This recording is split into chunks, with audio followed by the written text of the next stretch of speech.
మీరు fine arts చేసి ఇంత ప్రొఫెషనల్ గా ఇండస్ట్రీలోకి వచ్చారు కాబట్టి ఎంత ఈజీ అయిపోతుందండి మీకు.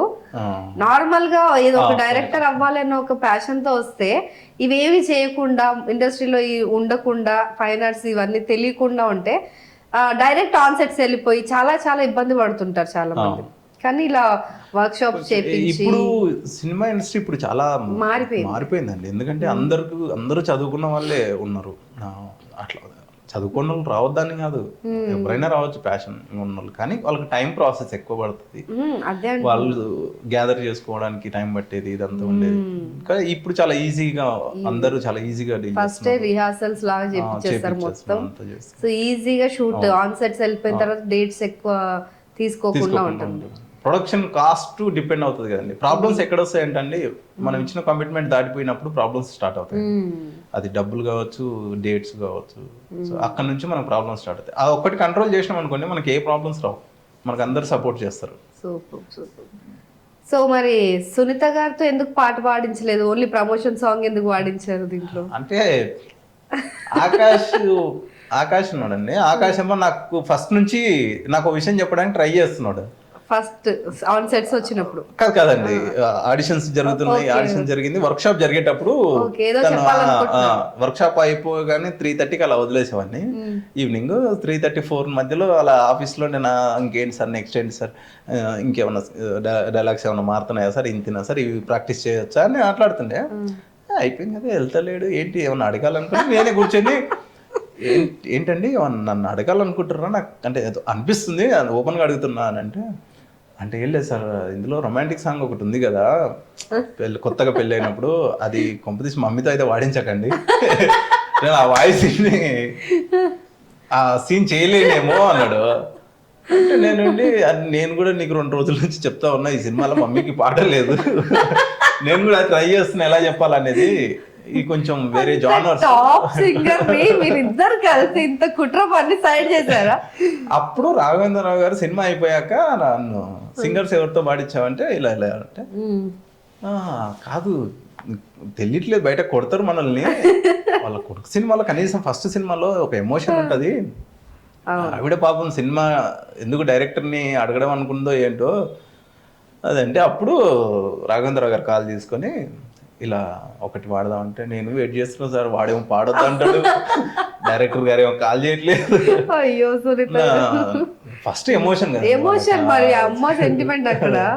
సో అప్పుడు ప్రమోషన్ సాంగ్ చేస్తాము, సినిమా సంబంధం లేకుండా ఉంటది, జస్ట్ మీరు ఎక్కడైనా ప్లే చేసుకోవడానికి అన్నారు. సరే అని అప్పటికప్పుడు ఆ పాట నేను రాసి ఇచ్చాను అన్నమాట. సాకేత్ గారు చేశారు అది. సాంగ్స్ కూడా రాస్తారు మీరు? రాయాలంటే అది సాంగ్స్ అని కూడా తెలియదండి జనరల్ గా, నాకేం కావాలో నాకు తెలుసు అంతే కాబట్టి. ఏం తెలియదండి, నేనేం చేయలేదండి అంటున్నారు. ఇన్ని సినిమాలు చేశారు మీరు, ఇంత అద్భుతమైన స్టోరీస్. కాదండి, అంటే దానికి అన్ని డిపార్ట్మెంట్లు ఉంటాయని నేను దాన్ని డివైడ్ చేయట్లేదు, అది సినిమానే. మీరు అన్ని చేయగలుగుతారు కాబట్టి మీకు అది మీ పని అనుకుంటున్నారు. నా పని అనుకుని చాలా మంది ఒక 5-6 చేసే పని మీరు ఒకరు చేస్తున్నారు. కానీ అట్లా చెయ్యొద్దండి, ఈసారి ఎవరి పని వాళ్ళకి ఇవ్వాలి. దానికి లాస్ట్ అదొక సినిమా. ఏది చేద్దాం అనుకుంటున్నారు మరి ఫైనల్ గా? డైరెక్షన్ ఒకటే? రైటింగ్ డైరెక్షన్ అవును, రెండు సరిపోద్ది అనుకుంటున్నాను. యాక్చువల్లీ రైటర్ మీరు, కానీ స్టోరీస్ రాయడం వేరే స్టైల్ ఉంటుంది, లిరిక్స్ రాయడం వేరే ఉంటుంది. సో ఏది మీకు డిఫికల్ట్ అనిపిస్తుంది? లిరిక్స్ చాలా డిఫికల్ట్ అండి, అది మనం చేయలేని జాబ్ అది. ఏదో ఆ టైంకి వర్కౌట్ అయింది, అందులో ఉన్న పదాలు, ఆ క్యారెక్టర్ నేను బాగా అడాప్ట్ చేసుకోవడం వల్ల నాకు కనెక్ట్ అయిపోయి రాశానేమో 2-3 పదాలు, అంతేగాని అది చాలా టఫ్ జాబ్ అది. ఒక సినిమా మొత్తాన్ని ఒక 4 నిమిషాల పాటలో చెప్పాల్సి వస్తుంది. సో అది పెద్ద జాబ్, అది వాళ్ళే చేయగలరు. కవులు, మహానుభావులు, నిజంగా మహానుభావులు. సో ఆ సినిమాకి మీరు తీసుకున్న బెస్ట్ కాంప్లిమెంట్ ఏంటి? బెస్ట్ క్రిటిక్ ఎవరైనా మీకు ఇది చేంజ్ చేసి ఉంటే బాగుండేది చెప్పారా? సర్కార్ నౌకరీ సెన్సార్ లో విన్నా అండి. సెన్సార్ ఆఫీస్ కి వాళ్ళు డైరెక్టర్ ని కలుస్తామన్నారు. వాళ్ళు సినిమా మేము వెయిట్ చేస్తున్నాం వాళ్ళ కోసం, డైరెక్టర్ ని కలుస్తామన్నారు. ఆయన బయటకు వచ్చి చెప్పాడు అనమాట, డైరెక్టర్ మీరేనా అంటే వాళ్ళు మిమ్మల్ని కలుస్తా అన్నారు. నాకేమో అంటే సెన్సార్ వాళ్ళు కలుస్తా అంటే భయం స్టార్ట్ అవుతుంది. ఎన్ని కట్లు పడతాయి ఇక్కడ పడతాయి. బట్ నేనే చాలా సెన్సార్ వాళ్ళ కన్నా నేనే పెద్ద సెన్సార్ అండి. ఎందుకంటే నాకు స్మోక్ ఇవి నేను అసలు కార్డ్ వేయడానికి కూడా ఇష్టపడను. సర్కార్ నౌకర్లు ఆ కార్డ్స్ కూడా ఉండవు. మీకు ఇంటర్వెల్ బ్రేక్ టైంలో పాన్వి అవి వస్తాయి కదండి, అవి కూడా ఉండవు, ఏవి వేయరు. ఎందుకంటే నేను అది స్మోకే పెట్టను ఫస్ట్ సినిమాలో ఫస్ట్ పెట్టను కాబట్టి అవి ఉండవు అనమాట. సో అట్లా పిలిచిన తర్వాత రాఘవేంద్రరావు గారిని కలవచ్చా ఒకసారి, ఆయన ఏమన్నా వస్తారా అన్నారు. అంటే అప్పుడు నేను పక్కనే కదా ఆఫీసు, సార్ ఇలా సెన్సార్ వాళ్ళు అడుగుతున్నా అంటే వస్తున్నాగని చెప్పి ఆయన కూడా వచ్చాడు. వచ్చినప్పుడు వాళ్ళు అన్నారు చాలా గొప్ప సినిమా, గవర్నమెంట్ కోట్లు ఖర్చు పెట్టి యాడ్స్ చేస్తున్నాము, మీరు గవర్నమెంట్ కోసమే చేసినట్టు చేశారు అని వాళ్ళు చెప్పి మాతో అందరితో ఫొటోస్ దిగారు.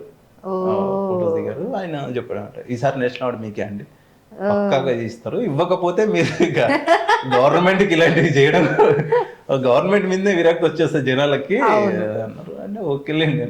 పాపం వాళ్ళు అంతగా మాట్లాడి లాస్ట్ ఫైనల్గా అన్నారు ఇలాంటి సినిమా డబ్బులు రావడం మీకు తెలుసు కదండి అన్నారు.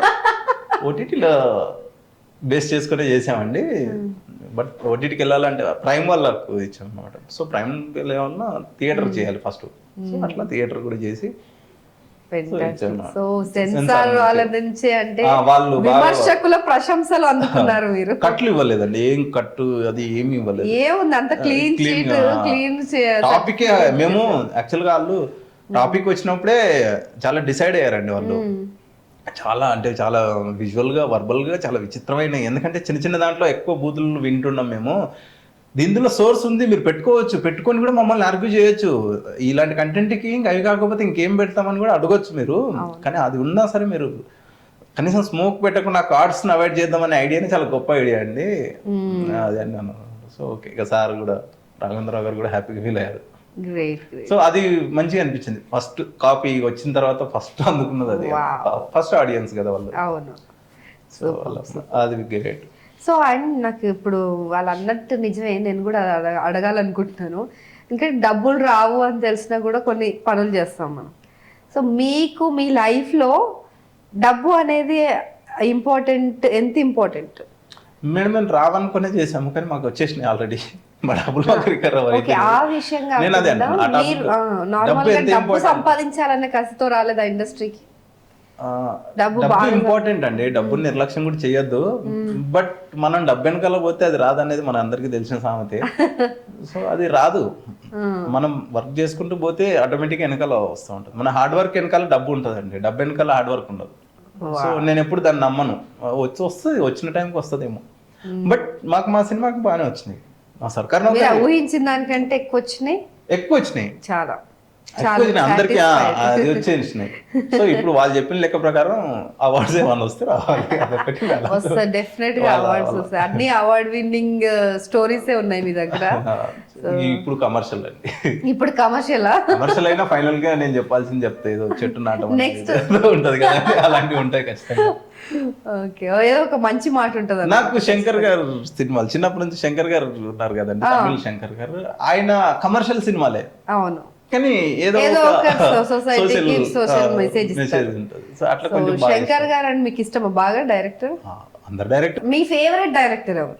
అట్లానే ఉండదండి, కానీ నాకు అందరు డైరెక్టర్లు అన్ని సినిమాలు చూస్తాను, అందరూ ఏదో ఒక రకంగా నేర్పిస్తూనే ఉన్నారు నాకు. సో అంటే అందరూ ఇష్టమే.